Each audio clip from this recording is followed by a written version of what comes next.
Hi, everyone. Welcome back to Current Affairs Unfiltered. I'm your host, Paige Fullman. This week, we are diving into Turning Point USA. Kind of, but not really. I have with me today a guest that was a former Turning Point USA staffer from before Trump got elected to a little bit into his first term. So this was at the infancy of Turning Point USA and not at the craziness that it is now. She's blown up on TikTok, which is how I found her, and I'm really excited to have this conversation and really discuss what it looks like to leave something that is so fundamental to who you are, to change your mind and say, you know what, maybe this isn't me at my core. So this week, we get Caroline. Caroline is a lawyer and progressive political activist who once moved inside the heart of the conservative movement. After years in right-wing spaces, she saw firsthand how misinformation, exclusion, and fear shaped the narrative. Today, she uses her legal expertise and lived experience to dismantle propaganda, guide others through their own political shifts, and inspire people to be informed, empowered, and unafraid to question what they've been told. Without further ado, here is my conversation with Caroline. Caroline, thank you so much for coming on. It is great to have you. Thank you so much. Excited to be here. I've been obsessed with your TikToks lately. It's always a joy when they come up on my For You page, and I have to admit, I do watch them all the way through most of the time. Oh, thank you. That means a lot. Because I can get a bit rambly, but I'm pretty new at the whole TikTok thing, so there's definitely a learning curve. Oh yeah, definitely. So let's start a little bit personal about you. Can you tell me a little bit about how you were raised, what your, kind of community was like, what your household was like, and what it meant when it came to politics and values? Yeah, I grew up in a pretty typical Texan household that was pretty conservative. My family was probably much more politically active and politically minded than most people would have experienced growing up. Like my first experience with political activism was block walking and door knocking when I was 4 years old. So I was raised on it. And I grew up at a Christian Baptist megachurch in Houston, where the church was also probably not growing up as much as it is now, but pretty politically minded. Not afraid to touch on politics from the pulpit. Certainly starting me young with being exposed to conservative ideology and leanings, to the extent that even though I grew up in a suburb outside of Houston, and Houston is the most diverse city in the country, my default was to be a Christian conservative. There was no question. There was no room for me to really decide on my own. That was just how it was, because Fox News said it was. Told me what to think. Right. So that idea of kind of being conservative, that was for you reinforced both at home and in church and in your community? Exactly. I grew up just pretty much thinking that was what was normal. Like the idea of being progressive or Democrat. I could not tell you of people in my life that were Democrat. Like that wasn't something that I was aware of, because I'm sure people in that community felt a little bit more isolated. Being progressive, the idea of a Democrat or a leftist or liberal was so foreign to me that I never thought that I could become one. Right. Well, and it's I don't think that's unique to being conservative. Like, there's lots of people that like live in bubbles where it's unfathomable to be thinking anything different than what they're experiencing in their current situation. Exactly. So for you, was there a moment in time where politics first became very personal or important to you growing up? I mean, I think that it always was pretty personal, just because being raised in the church in Texas, you could not extricate your faith from your political leanings and vice versa. So it was pretty much one and the same. I was raised to believe that you could not be a Democrat and also be a Christian. There was a crisis. There was an inconsistency there that I was led to believe was just an impossible gap to bridge. Right. And that's like still a thing where like I'll get on Twitter and there's lots of conservative commentators that'll be like, you can't be Catholic and a Democrat. Like, Right. Like Okay. it's yeah, exactly. Like it's so prevalent. I think it's honestly gotten either a lot worse or a lot more exacerbated in the last few When I years. think it's saying the quiet part out loud now of Right. I feel like it used to be, implied that you can't be Christian and Democrat. And now they're out there tweeting it. You cannot be Catholic and a Democrat. Like that doesn't exist. Exactly. I mean, whether it's the but abortion issue or it's actually you believe in theocratic values and think that Right. your faith should control the Right. country. Yeah. Yeah. Yeah. Absolutely. I think it is a lot of like the saying the quiet part out loud. There was this guy running a crazy church out in Idaho who like literally thinks that women shouldn't vote, like households should get the vote. And they put him on CNN, and I was like, one, why are you like, why are you platforming Why are we him? platforming CNN. him? Yeah. Two, like, he really is saying the most like darkest thoughts that I think there's probably a decent proportion of people have, like, and saying them out loud. Like, that's what I think has completely just changed in the worst way possible. Yeah, and it starts off really small within, I mean, not even to get into the like uh whether religion should play any role in your political Right. ideology, but like being raised, and I'm still a Christian, but being raised, you're raised to believe that women submit to your husband. Like that is like a lot of people think that's biblical, that's theologically sound. Like, yes, the man is the head of the household, he is the leader, and that seems innocent on its face, unless you're like coming from like a feminist perspective and you're like, oh hell no. Right. But Right. like it seems innocent on its face. It's like, oh, traditional values, like to each their own, sure. But when that becomes a driving force of your politics, that Right. women should submit to men politically and that people should vote by household, that just harkens back to a very scary time when women didn't have the rights that we have now. Right. And Right. it honestly harkens back to like, okay, if you think that a household should vote, at what point does it become okay, only landowners can vote? Like, Right. are Right. we're just like rewinding the tape as back as Right. far as it can go Right. until we're like in a feudal society again. Right. So recently, we talked a little bit about your TikTok, but you made your TikTok and you blew up what seems like virtually overnight. And, your first videos got, what was it, like millions of views, I think? Yeah, Yeah. I don't know where we're at now, but it So they it blew up because you used to work for a little organization by the name of Turning Point USA. yes, Before yes. Turning Point, how did do you see your role in political discourse and activism? I know you mentioned door knocking, but was there anything more to that, or was Turning Point really your kind of first outlet into the kind of, I don't even know if I want to call it activism, but activism sphere? Yeah, it wasn't my first step into that arena. I was in high school and I was a theater kid. And I realized, hey, I don't think I'm going to be America's next big movie star, but I think I could get into politics. That seems like a more feasible path for me. So I like left theater, joined debate, put on my little political like cap and like put on that role of political activist, and that just became my identity. And I'd always been like politically minded. I'd always watched Right. watched my Fox News, or it was Fox News rather was broadcast to me in the home. Right. So, but I mean, I latched onto it because I needed to know what to think. If I was going to be this political person, this political activist, I needed to be told what I should think, because I didn't have the understanding and the resources to really figure it out on my own, because I was like 16 years old. Right. And No kid does. so, That's by no right, fault of like your own. literal child. And so my family was pretty plugged in, my grandparents especially. They had been RNC delegates. And so they were plugged in with like the Harris County Republican Party in Houston.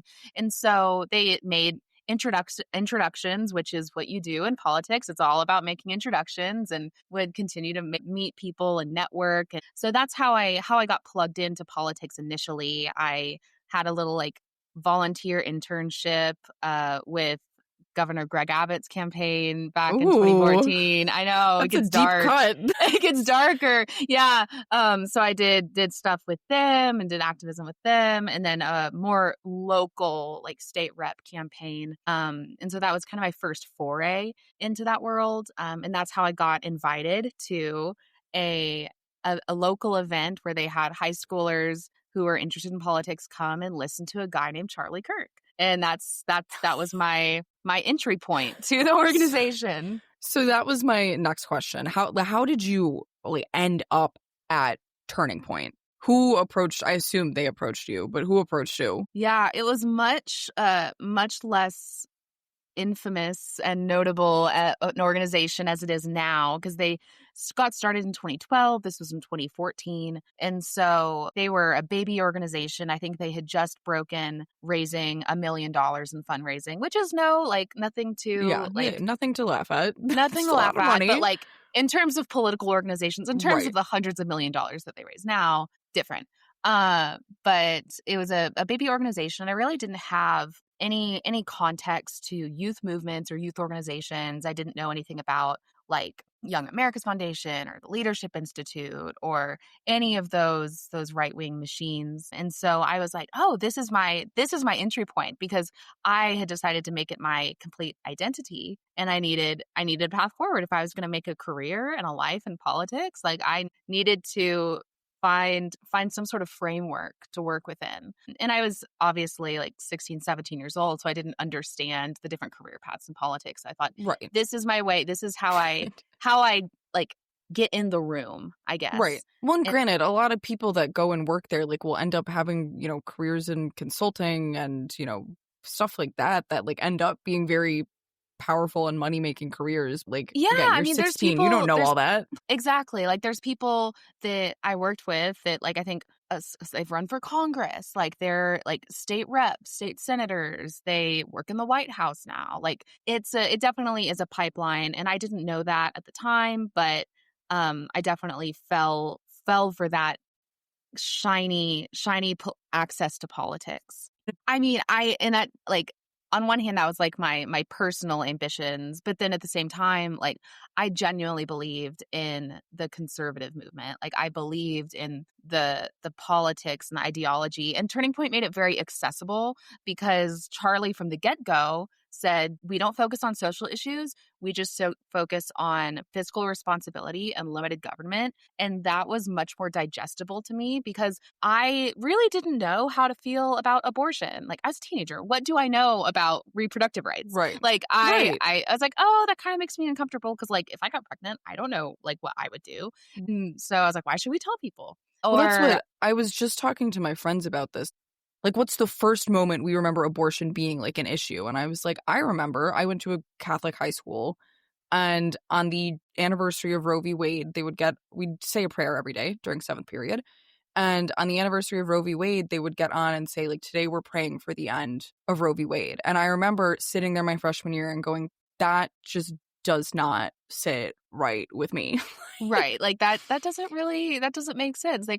Aren't we as Christians or Catholics supposed to care about alleviating suffering? Right. That's what and it is a weird thing to try and conceptualize as a kid. And again, at 14, as a freshman in high school, I had a vague conception of what Roe v. Wade and abortion was. But when they got on the intercom and they were oh, we're praying to end it, I was I'm going to do the opposite of that. No, I was yes, evil Roe v. Wade. Yeah, we need to fight to end that. And I didn't know what it was at all. Right. I had no clue what a Supreme Court case even meant. Right. And at that point in time, what did you, where did you see yourself 20 years from then? Were you focused on oh, I'm going to run for office one day and champion all these things? Or what was your... Where was your head at? 100%. I was I want to run for office. I want to be a Fox News talking head. That's my dream. That's what I see for myself. Absolutely. That is what I wanted. Because when you're a young person getting plugged into politics, you are told that you can achieve that. You are told that oh, that, we need more young people. You can, we'll platform you. And so you're given this idea that you're going to be picked up and chosen and be the beacon for the movement. And I saw that they did that for Charlie, that he's the wonderkin. And I was oh, maybe I can be that too. Because when you're 16, 17 to your early 20s, you're looking for that validation. You are looking to be the one that's picked and the one who's on the in crowd. And so when an organization with people you see on TV tell you that can be you, that's very enticing. Well, and it's not that far off to even think you would be the chosen one. Like, there's so many young people that are Caroline Leavitt. Like, she's what, 27, 26? Yeah. Like, she's younger than me. she's I think she's maybe only like 9 to 12 months older than me. Like, it's insane. Yeah. Like, and she was totally plucked out of one of those organizations of by word of mouth. Like, oh, Caroline's drinking the Kool-Aid. I don't know. Whatever they say to get people up there is exactly what happened to her. Exactly. And Charlie Kirk. Like, there's so many concrete examples of it. Like, and they do it so well that like the younger people eat it up. And I can't even lie. If I was sitting in an organization and they were like, "You're going to be the next big thing," I'd be like, tell me more. Like, yeah. Give me a script. Back then, I would have been like, just tell me what I need to do, because you get starry eyed at it, right?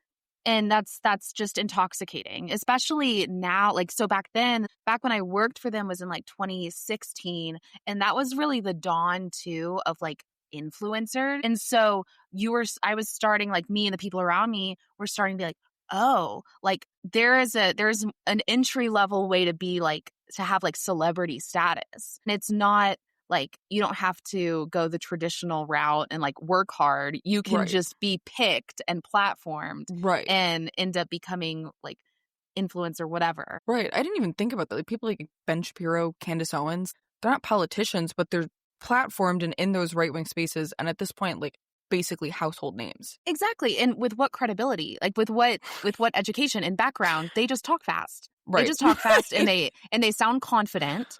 Yeah. And they're articulate and charismatic, and that's all it takes. And I find myself being like, I was having this like crisis actually last night where I was like, why am I talking? Why am I continuing to talk? Like, am I falling into that? Am I trying to get attention, or am I actually adding value to discourse? And that's a question that a lot of people in the right-wing media sphere aren't asking, because they're just trying to get their cut of the pie. Right. Well, and that's what I feel like it's a little bit of imposter syndrome. And like, I have it myself when I started the podcast. Like, I have a master's degree in U.S. foreign policy, but I was like, who the hell am I? Like, am I doing I'm not something? The authority. Exactly. Like, and I try my best to do my research and make sure the things I'm putting out are, again, productive and adding to the conversation, not detracting from it. But like, it is like a little bit of, imposter syndrome of like, am I the right person to be doing this? But like, you're right. There's people on the right, and even maybe a couple on the left, that aren't asking themselves that question of like they just have a platform. And at some point, I feel like some of them are just putting stuff out to just take up space, take up the airwaves. Talk. Yes. Absolutely. 100%. No, I totally agree with that. So at Turning Point USA, what was your official role? So when I got started going to their conferences, I went to the first ever Young Women's Leadership Summit. Back then it was in Illinois, not Dallas, Texas. Like, I think now you have to buy tickets because they've like established, and they're capitalists. That's how it works. Right. But back then they wanted butts in the chairs. They wanted bodies in the room so that they could show their donors, look at us educating these young people. So they were trying to get as many people as they could. And that was when I was in high school. I went with them to CPAC as a ambassador. And then I got involved. I started the chapter of Turning Point USA at Texas A&M. Then is it still there? Does your legacy live on? Yes, it does. I don't think that I don't have a little plaque that says like founding member, but it still is active, and I believe hosted Charlie Kirk within the last year, and it was like a big event and protest and whatnot. But I forgot about that. I forgot he was doing those like college tours and like getting met, because he went to I think he came to the University of Illinois, and it was like a huge thing. Like, people were pissed. Yeah, he's been doing that. And so after that, I got hired as a field staffer. So I would table on campus, and then go to. And you're at this point what, like 18? Like, you were in college? I'm like 19 years old. Okay. 19 years old, political science major. Apparently, the authority on what political ideology should be. And so I would go to nearby universities and connect with students there that try to be like, hey, you should start a Turning Point chapter, basically evangelizing Turning Point, or reaching out to their college Republicans or Young Americans for Liberty and try to partner with them to provide resources, aka like partner with them to get the like names of their members and build that database that in turn would be use to continue to push out content. And so that was my job then. That summer, I interned at their headquarters, which was outside of Chicago. And I think we talked about that. Like, that's so mind-blowing. Like, why are you here? right. Not you, but Turning Point. No, literally. Like, it's because, like, Charlie grew up in, like, Wheeler or something. Like, really? Yeah. That's where he's from. That's disgusting. Yeah. So I lived with a bunch of Turning Point people at what was called the Liberty House in Buffalo Grove, and the headquarters was in Barrington. And so I ended up going straight into a media role where I wrote articles, which I use that term very loosely in retrospect, because what 19-year-old understands journalism ethics or just general political discourse. But I did that. I made videos for them. A lot of the stuff that was pushed out on social media I worked on. I helped run their social media and like several others' social media. And so that was when I first started working in that media space and really seeing how the conservative machine works in media. After that, I worked full time for them doing in their media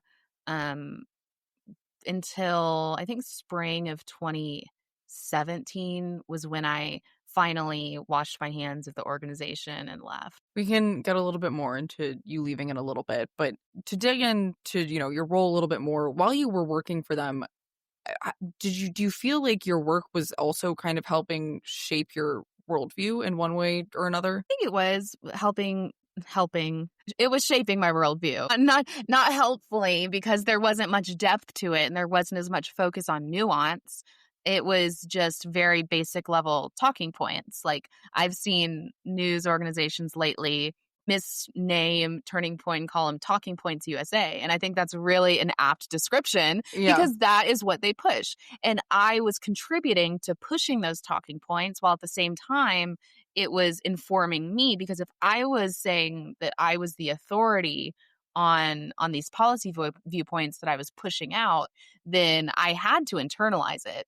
And I had to try and make it my own in order to believe in what I was saying. We talked about this, we touched on it a little bit, but what parts, when you were in that kind of young adult, like 16 to 20, what parts of the conservative message like really resonated with you and kind of kept you there? It's a great question, because in retrospect, I really don't understand how I locked in on that. But I think what really, really kept a hold on me was the idea of freedom. It all comes down to, like, we should have the freedom to start businesses without bureaucratic red tape. We should have the freedom to work without having to join a union. We should have the freedom to, like, choose what doctor to go to and not have the government healthcare tell us what doctor to go to. I should have the freedom to speak my views on campus. Like, these were the problems and issues that I was led to believe were like the end all be all. And now in retrospect, I'm like, oh, that's so warped. Like, there's so much nuance that is missing from every single one of those viewpoints that still is being held by so many young people today because of organizations like Turning Point. Right. Well, and the word freedom is like such a buzzword that almost it screams conservative, but like now when I think about the word freedom, I think about Kamala Harris's 2024, like that was her song, Freedom by Beyonce.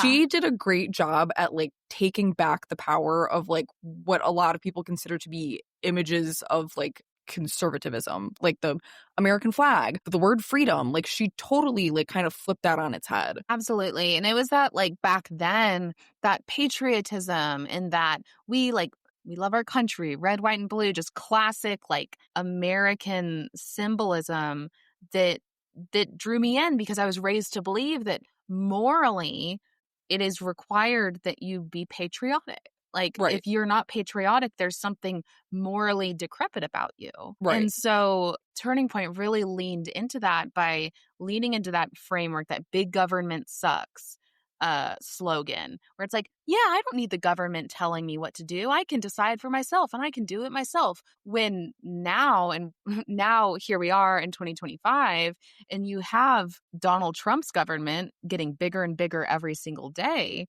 And the conservatives seem to have no problem with that. It's just a complete inconsistency, because that was never the mission all along. So you did end up leaving Turning Point USA. You are not currently employed there and haven't been for a while. You left because you kind of started to question, do some, kind of reevaluating. Was there a specific moment where you really began to question the ideology that you were raised in and at this point now working for? Yeah, this was when Trump was campaigning for his first term. And the political discourse during this time just got so heated and so nasty and degrading toward minorities, degrading toward women, that I really had a hard time supporting that party, supporting that side politically. And it made me start to question why is the right supporting this man who says build the wall and lock her up and says these horrible things, but we're supposed to be the party of values and family values and morality. Like, that inconsistency was irreconcilable to me. And it started to cause me to question things and start to ask questions that I hadn't asked before, because I never had to. I was never confronted with any sort of cognitive dissonance. But when I finally started to ask, okay, well, why are we allowing this kind of discourse? And it's actually very successful on the right. And then that, coupled with studying political science in college, learning about governance and learning about actual political systems from around the world and how different political systems work, and how maybe the American way isn't the best way. And having to like, first asking that question felt sinful to me, because I was taught to believe that, like, American exceptionalism, and I unironically believed in American exceptionalism, which, as we know, isn't the meaning of the phrase at all. Right. And kind of started to have that, like, identity crisis of, well, like, what do I do now? Right. Well, and I'm sure you said, like, your whole community at this point, your work is tied up with a whole bunch of conservatives. Like, correct me if I'm wrong, but it must have been a little bit isolating to not really have anybody that you could confide in. For sure. Like, I built my entire college experience around my political ideology. Like, my friend group were people that I would go to political things with. Like, we were all very politically minded the same way. Some of them also were involved with Turning Point. And so for me to start to ask questions about politics and be like, hey, maybe women should have the right to choose. Hey, I don't understand why gay marriage is wrong. Hey, maybe healthcare is a basic human right. I risked losing friends, like losing a lot of community. And so just by asking questions, because you're taught to just accept whatever the right says as Bible, like as truth. And so to question that would be akin to, like, questioning your faith.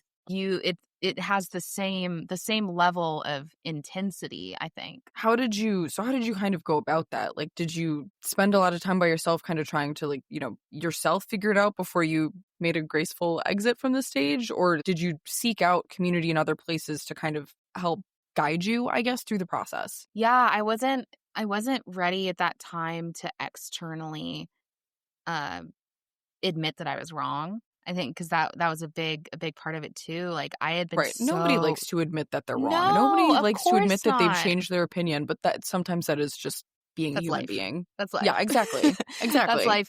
But I had so vocally championed conservative right-wing values that I was there was an element of embarrassment, which I think is right. I think that there should be that element of embarrassment when you've held values that are arguably wrong. But when I started to really question, it was much more internal. I didn't make some announcement like I'm leaving and never coming back. Like it was, I was still involved with the organization. I still wrote for them. I tried to kind of lean more into like writing more and creating more lifestyle content rather than like inherently political or just do more objective reporting. I did write a few opinion pieces where I condemned the alt-right, neo-Nazis, and really leaned into that kind of never Trump camp that was prevalent at the time. Right. Uh, Well, yeah, and I think it is important for anyone listening to this to keep in mind, like, this is pre and during the first Trump presidency, which is so very different than so what we different. have right now. Right, right. And I did, like, I'll admit, I voted for Donald Trump in 2016. I wasn't happy about it. Like, I felt like it felt dirty to do that. It Right. felt Well, no, wrong. you're absolutely not the only person to feel that way. There were so many Oh, people yeah. with both candidates that held their nose and voted for, whoever it was. Like, I fear your story is probably not as uncommon as you Yeah, think right there. I know, and I remember when I was at I was at an election watch party, the night that Donald Trump won his first presidency, and I was like, "Yay, great!" Like, sure. Um, and Secretly, you're then in the bathroom like, "Oh god, I and hope Hillary I was like, wins." "Oh God, what did we do? Like, what have we done?" And then Hillary goes on the TV and gives her concession speech, and I'm in college, I'm like 20 years old, and surrounded by like all these other political people, and there's these grown men who are fathers and like actual grown ass men who are looking at her on the screen and saying, "Shut up, bitch." Like, get her off the screen, like, like, whatever.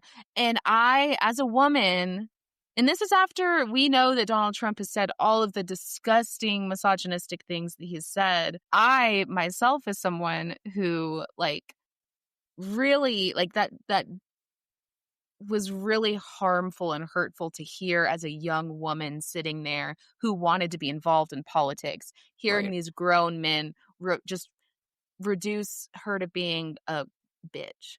Like, Right. Right. really?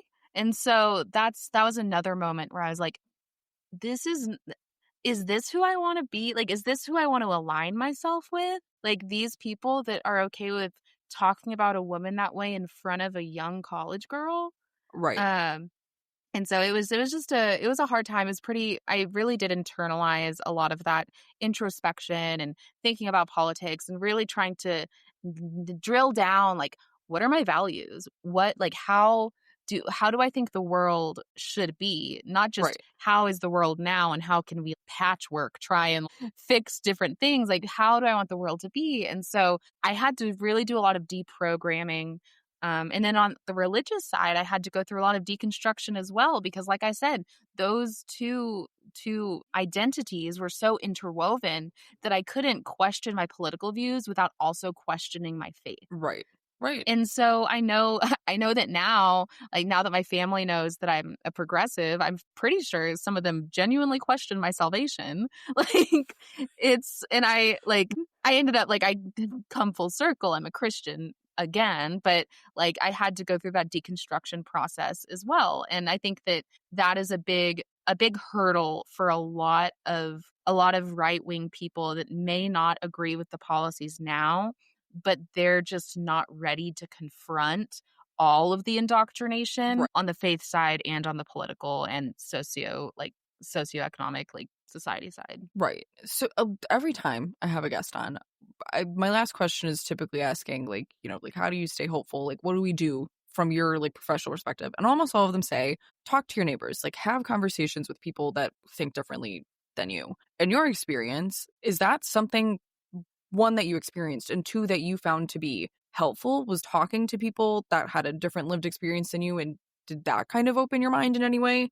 Or is everyone that comes on my podcast just a liar and trying to make us all feel better? I wish that I could say that that did play a big part. Having grown up in the conservative camp, you are like, I was trained to believe that the left is the enemy. And so if someone comes, like, tries to would have a conversation with me, I'd be like, "Oh, you've just been brainwashed. You've just been like, you don't know what you're talking about." Like, I wouldn't even listen to the substance of what they were saying because I was so entrenched in that us versus them mentality. Um, so I don't think that necessarily would have been effective, like, at the time. Um, I think they're like, because I just couldn't understand how Right. someone could be a liberal. And I don't think that that's a bad advice and a bad tactic, because the more, like, if I had talked to more liberals and if I had talked to more Democrats, then I Right. would have realized that, oh wait, like, they're not the boogeyman. They're not these evil radical, like, communists that are Right. wanting to, like, send like take away my private property. Like, as a whole, like, Right. there people on the left genuinely, like, I didn't know this at the time, we genuinely care about America too. Like, we care about Right. this country. We believe in democracy, and we believe that this country can become like what our founding fathers envisioned, and or what we can envision it can be. Like, it's an aspirational society. And so people on the right don't have that view of the left. They don't Right. think that the left has that aspirational view. They think that they're trying to destroy a country. Like, Right. they really Well, do. and the whole, like, loving your country means loving it enough to criticize it so that it can Mhm. become a better country. Loving your Exactly. country isn't just unconditionally like, this is the way it has to be and it's always going to be. Like, you need to change. Like, you need to evolve and adapt. The circumstances we had 50 years ago are certainly not the circumstances we have now. And I think that idea gets lost both on the right and on the left. Absolutely. Like, engaging in protest and just civic engagement in general is actively being patriotic and actively loving your country. But when the left actually does that, it's labeled as riots, and it's labeled Right. as being unpatriotic, Right. especially what we've seen in the past few months. Like, when I went and participated in the No Kings protest here in my city, like, my family was like, "I hope you're not at that No Kings protest." Like, I'm like, "W Uh, why? I'm being civically engaged. I'm Right. actively exercising my rights. There's nothing morally wrong with that." Well, and that's what, like, that's one of the most, like, mind-blowing things to me is, like, that is literally in our protected rights as Americans. Thank And I you. said something in a solo episode about, like, oh, like, this protest was huge. Like, I wonder why, like, conservatives never protest. And it was a genuine question where I was, like, kind of asking people to theorize in the comments. The comments were not so kind, and they were like, because Republicans have jobs. I'm like, okay, Right. okay, because we don't just complain. I'm like, like, it was just Like, so, like, the meaning of what protesting is has gotten so lost in the yeah. current conversation because protesting is now rioting. Like, no matter what, like, it's all a riot. Like, Right. I don't know. It hurts my brain to think about.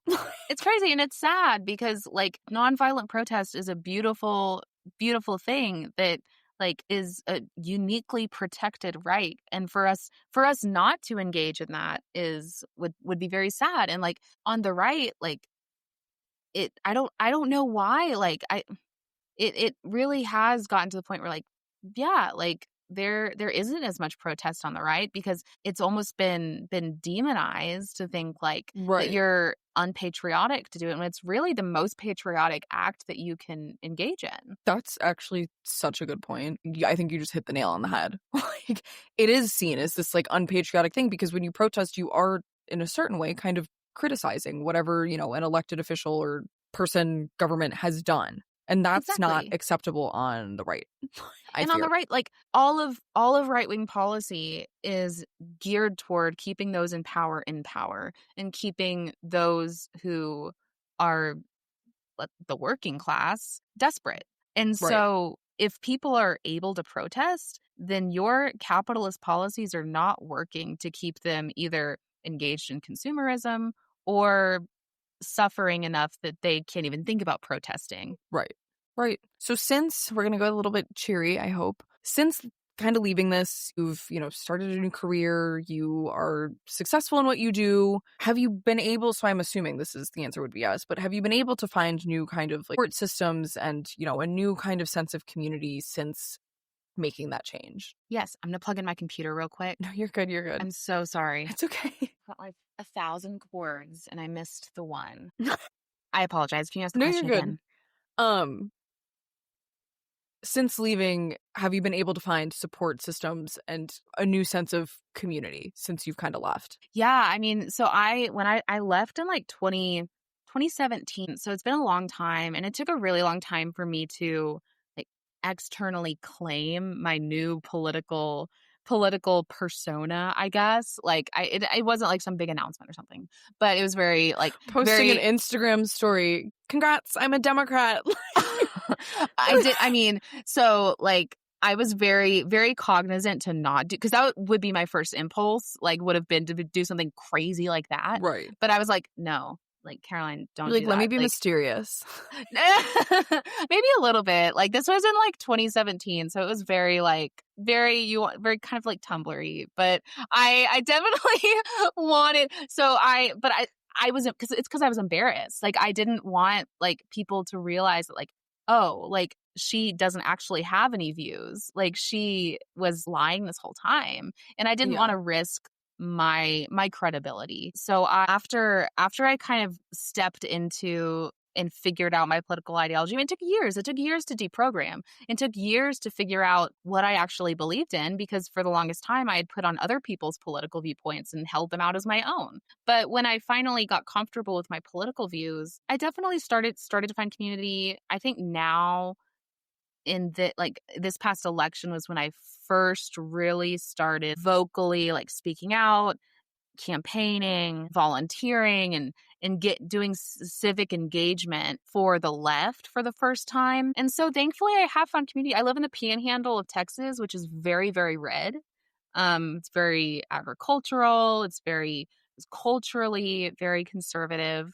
But there definitely is a community of people here. My husband is a liberal. I was able during law school to avoid the Federalist Society and get surround myself with like-minded people, even though I went to law school in Oklahoma. So like I have, it hasn't been like super hard to find people. Well, and especially when you're going, like, you're in educated spaces, like, unfortunately, a lot of those people do tend to lean liberal, so it is a little bit easier to, find community there. Yes. Yeah. Even like a lot of my colleagues here in the panhandle of Texas, a lot of my colleagues, I have found there are a fair amount of progressives. There are a fair amount of not. Like, just because of where we are. Right. But right. like, it's been more than I would have expected, which has been encouraging. What is something that you wish that people on the outside understood better about the conservative movement, whether they're on like the left or right, whatever way you want to take that question? There really is like a lot of tribalism at play on the right within just the idea that anyone outside is the enemy.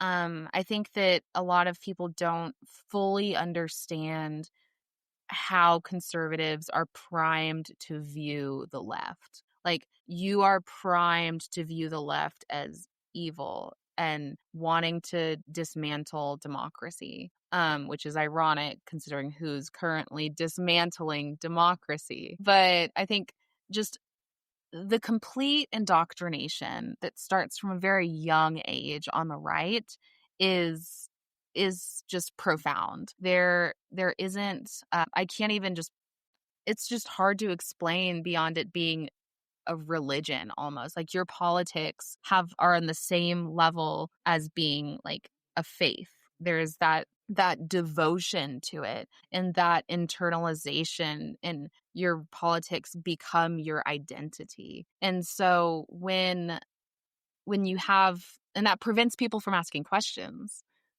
that's completely by design. And in that same vein, I want people on the left to understand about the right that faith is completely intertwined with it. And that's by design. That's been their playbook since like the 70s. And it's just become so totally ingrained in the conservative identity that like you're on a mission from God. And I think that's why we're seeing a lot of the right being okay with the dismantling of democracy, because if you're on a mission from God, you don't have to play by the world's rules. You Right. you get to build the world in how God tells you to, which is obviously all of that is a farce. All of that is untrue. As someone who like is a Christian now, like I actively speak out against Christian nationalism. And I think it's incredibly, incredibly dangerous and harmful. Um, but people on the left need to understand that runs very, very deep.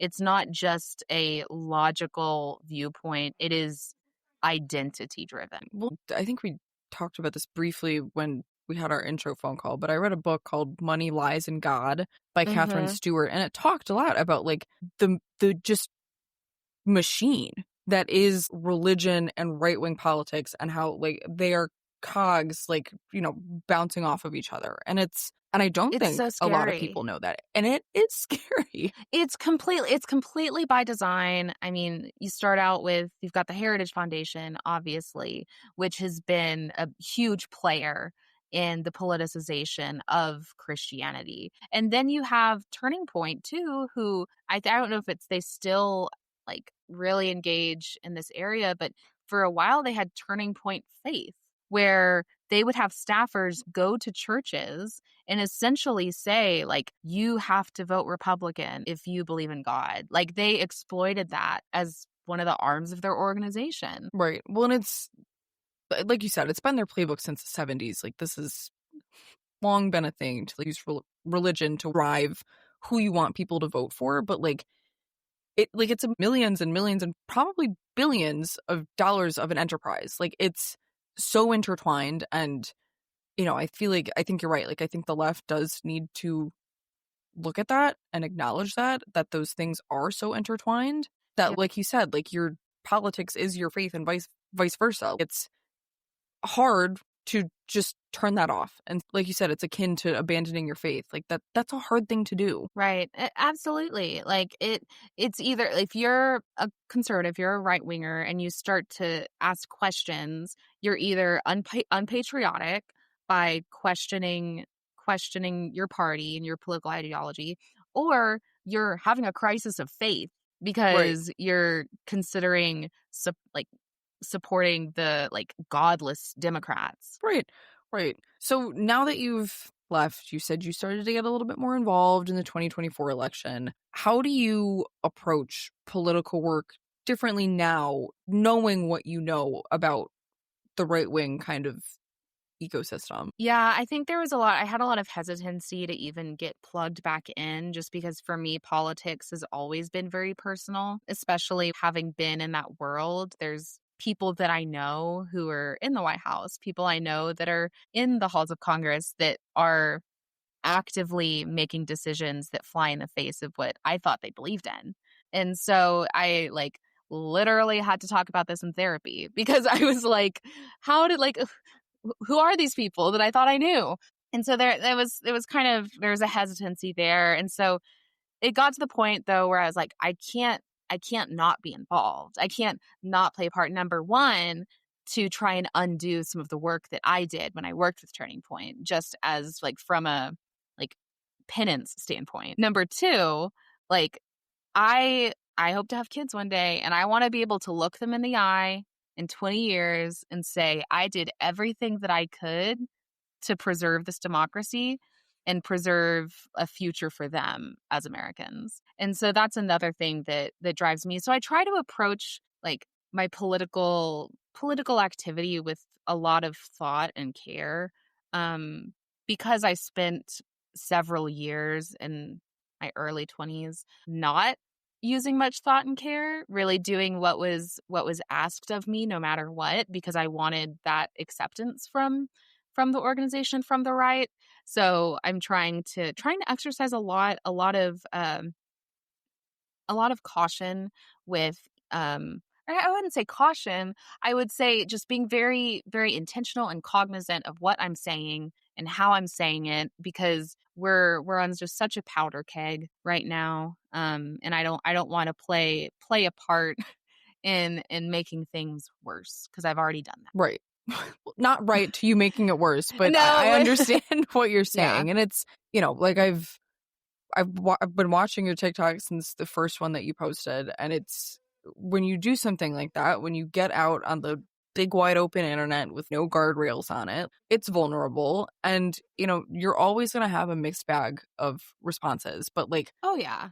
I now hearing what you've said, I can tell that your videos are very intentional. Like they're very, there's a storyline in them. Like you've clearly thought about what you want to say and what you want the listeners to hear. And that's so important. Like you're doing an incredible thing. I know for you, you're Thank you. sitting at home recording the videos and you just hit post and it feels silly, but like you're doing Yeah. something important. Thank you. Thank you. It feels, I mean, when I was so scared to post my first TikTok because, number one, don't perceive me. Like, I don't want to be perceived.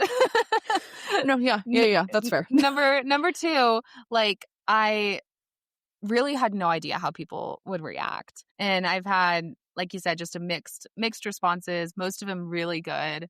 But I am it's been very encouraging to have as many ex-conservatives as there have been reaching out and saying, "Oh, I used to be a Republican, now I'm not." I've had, like, at this point, at least like a dozen ex-Turning Point staffers that I knew, like, reach out to me and say the same thing, that they're now progressive. So I think there is a movement of people on the right opening their eyes and thinking for themselves and deciding that they're worth having their own viewpoints that aren't just being fed to them by billionaire funded organizations. Right. And I think, what you're doing, sharing it publicly is, like I said, brave, but also gives people that are watching your videos that may be a little tied into the conservative movement, the like thought like, oh, she did it. Like she left and she's doing fine by I'm alive. what I can see. Yeah. Right. I'm alive. Like it not that it's easy, but like it's possible. Like you can Yes. leave and be okay. Like it's important for people to see that. Cause like you said, like you started to question and you were like, well, now what the hell am I going to do? Like this is everything I've ever known. Like it's scary to do things when you can't see what the end result is going to be. Exactly. And like that was one thing for me when I started to examine my ideology. It was a matter of giving myself permission to do that. Like that was the first step. The first step wasn't the introspection. The first step was giving myself permission to engage in that introspection. And that was a huge moment. And so I've tried to extend that same permission to people, because if I had someone tell me that, like I probably would have engaged in that introspection and that like critical thinking much sooner. Yeah. So starting to wrap up a little bit, is there anything that, I know we're in like a pretty dismal time right now, but is there anything that gives you hope about where we're headed politically? Yeah. I mean, I've definitely done my fair share of just lamenting the state of things and trying to figure out, when did just society in general just get so disgusting?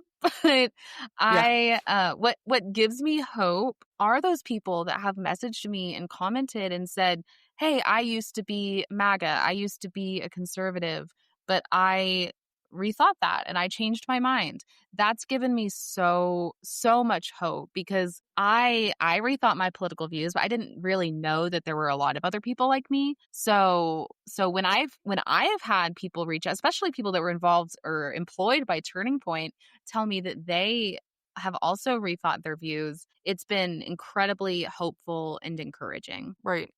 I don't want to say that rethinking your entire worldview is something that, like, it's a rite of passage. Everybody goes through it. But I just think this moment in American politics has caused so much rethinking, relearning for a lot of people. 100%. Like, how can you not?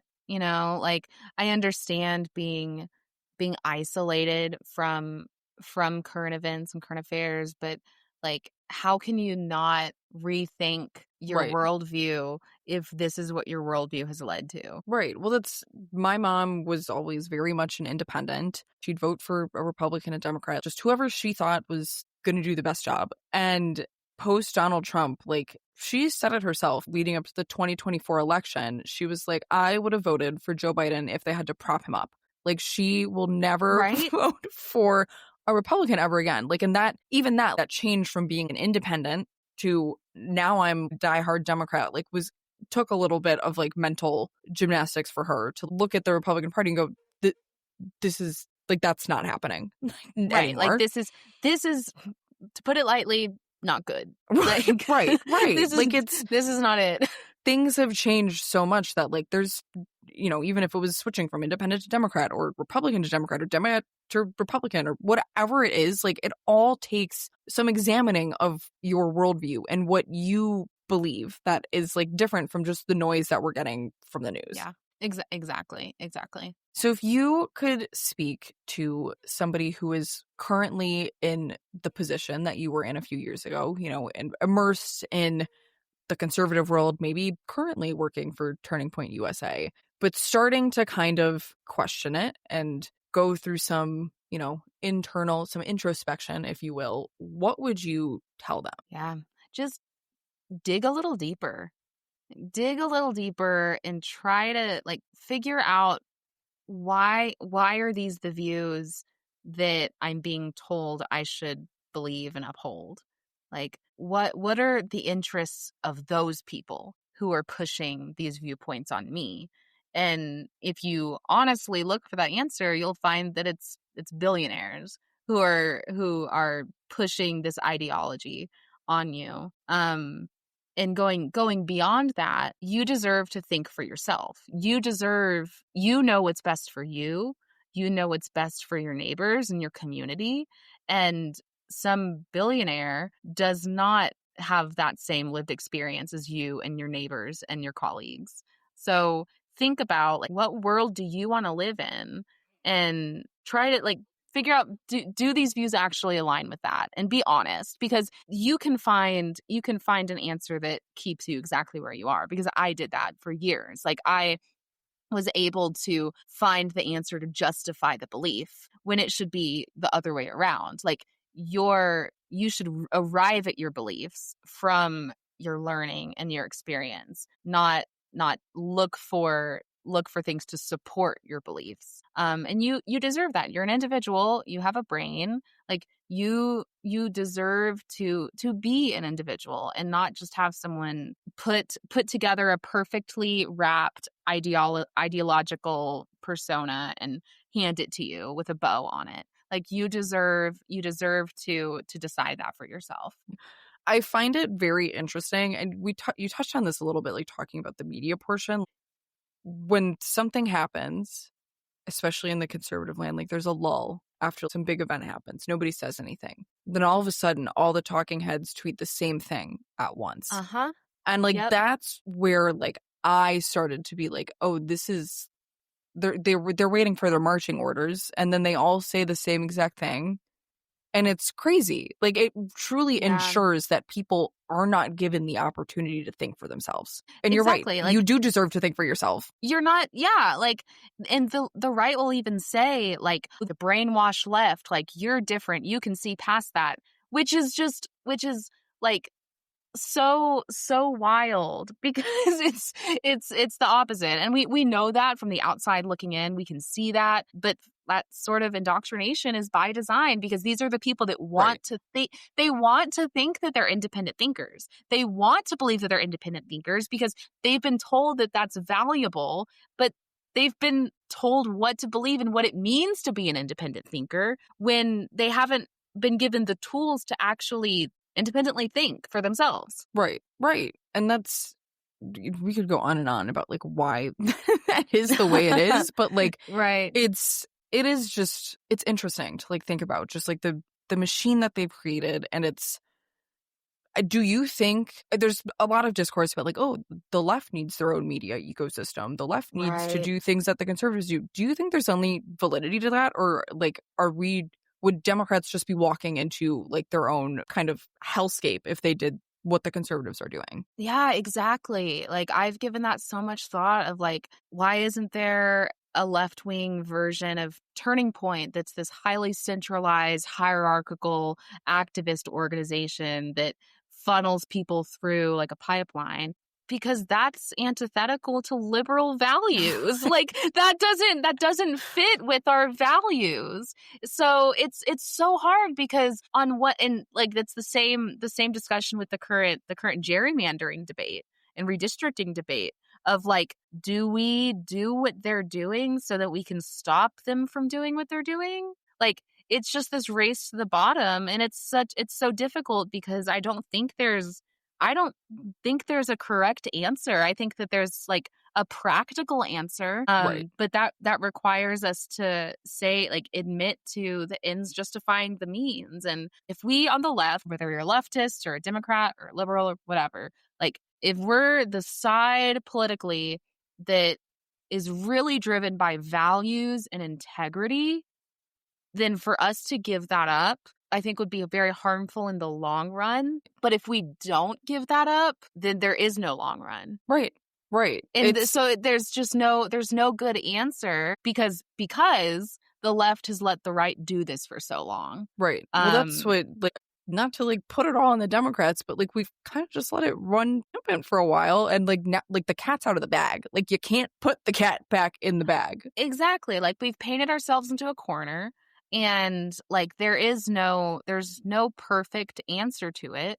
Right. Because we've let this like hellscape just happen for so long. We've allowed for the just consolidation of media power. We've allowed for dark money in politics. And now like this is the fruit of that. Right. And so we either have to like do the same thing, or try to I don't know, like try to figure out some way within on the media side of it, not the dark money side of it. No, then like, no, we're not doing that. But from the media standpoint, because like maybe there wasn't a culture war 10 years ago, like the right believed there was, but I think there is one now. Right. And like, if we don't have a voice in that space, then we're just going to continue to let the right indoctrinate in the way that the right thinks that the left does. Right. It's scary. Ugh. I'm getting chills just thinking about it. It feels dark right now. It's a dark time. It's well, like I usually try to end like on a hopeful note, and you've given like a little bit of hope that, you know, people are questioning, like, and people that are waking that is up. Yeah. right. And I'm hard pressed to think that if maybe when like all of this blows over and it's behind us, that we will go back to life like exactly as it was pre-2016. But I am hopeful that we will be able to build a better and brighter United States and future after this is behind us. Because like you said, people are waking up, and, you know, the pendulum swings. You know, right now it's swung in Donald Trump's favor, and eventually it's going to have to come back. It doesn't go in a circle. It swings there, and now it's going to swing back. Exactly. Like I have hope. I think that if we have an election in 2028, I'm at that point. If we have an election, I think that we can rebuild and learn from the mistakes of the last decade and move forward. But I think it'll take a lot of holding the government accountable, a lot of civic engagement, a lot of bravery from our elected officials that I haven't seen a lot of bravery from a lot of them. I like commend. Really? You don't say? Right. Believe it or not, the Democrats haven't stepped up in the way that I'd want them to. They have in Texas. I'm so proud of our state lawmakers who broke quorum and fled state. Like they're holding the line, but like it's going to take a lot of bravery from people, from elected officials, for us to see that hopeful future come to actuality. Well, right, and that's what I mean when I say like things cannot go back to the way that they were pre-2016. Like we've seen the destruction that can happen from somebody who does not respect the office of being the president. We are going to need to make major changes to ensure that something like that never happens again. And that's going to be uncomfortable for a lot of elected officials, a lot of citizens to have to deal with that. I don't know how stuff like that's going to be accomplished, but it's going to be major changes. Absolutely. Scary future. I don't like it. I know. I'm like, I have my little things, my little day-to-day things that bring me joy that I'm holding on to.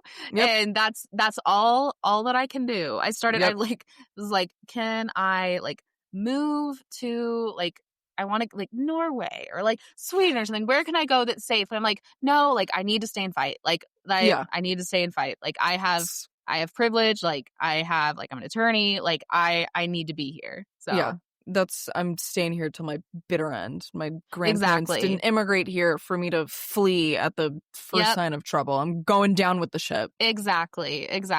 All right. Well, that is all I have for you. Is there anything else you wanted to add that you feel like I might have missed? I don't think so. Thank you so much. This has been such a refreshing conversation. Just I love talking to fellow people who are out there and fighting the good fight. Yeah, it was great to talk to you. I'm, so excited to have been able to talk to somebody who's like really, lived the experience of like being a conservative. And it's, like I said, right? It's a valuable conversation to have. And it, I hope people listening to this walk away, feeling like people on the right are maybe a little bit more humanized. Like we talked about, like it's scary to talk to somebody from the other side. Like when you're taught that they're stupid or evil or whatever the adjective is, like it's scary. At the end of the day, we're all human. At the end of the day, we're just trying to figure things out. A lot of us have been fed bad information, but at the end of the day, like we're all just trying to make a life for ourselves. Right.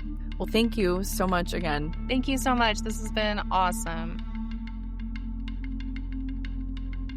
Thank you guys so much for tuning in to this episode of Current Affairs Unfiltered. I really hope you guys enjoyed this conversation as much as I did.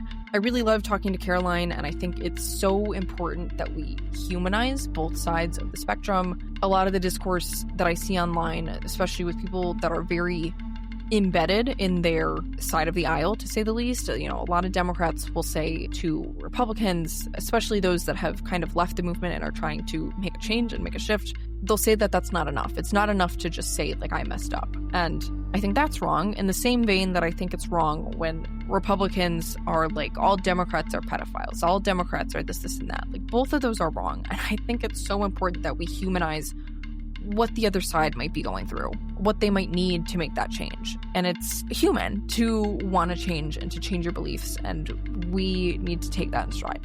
So I think this was a great conversation to have had about that specifically. And within all of that, I think Caroline is a great mouthpiece to deliver that. She's very just kind-hearted and very genuine in the discourse that she's giving. Her TikToks are amazing. I will link her profile in the show notes so that everybody can go and follow and support her and give her the love that she deserves. But yeah, I will be back next week with a solo episode. I'm not sure if it's going to be a new style episode or if it's going to be more of like the other episodes that I've done the last 2 times where it's focusing on one topic. I haven't decided that yet, so we'll see, but I will be in your news feeds. If you enjoyed today's episode, don't forget to follow, leave a review, or share it with someone who could use this information. And as always, if you have questions, topic suggestions, or just want to say hi, you can find me on social media at Current Affairs Unfiltered Pod on Instagram, or send me an email at currentaffairs.unfilteredpod@gmail.com. I'd love to hear from you.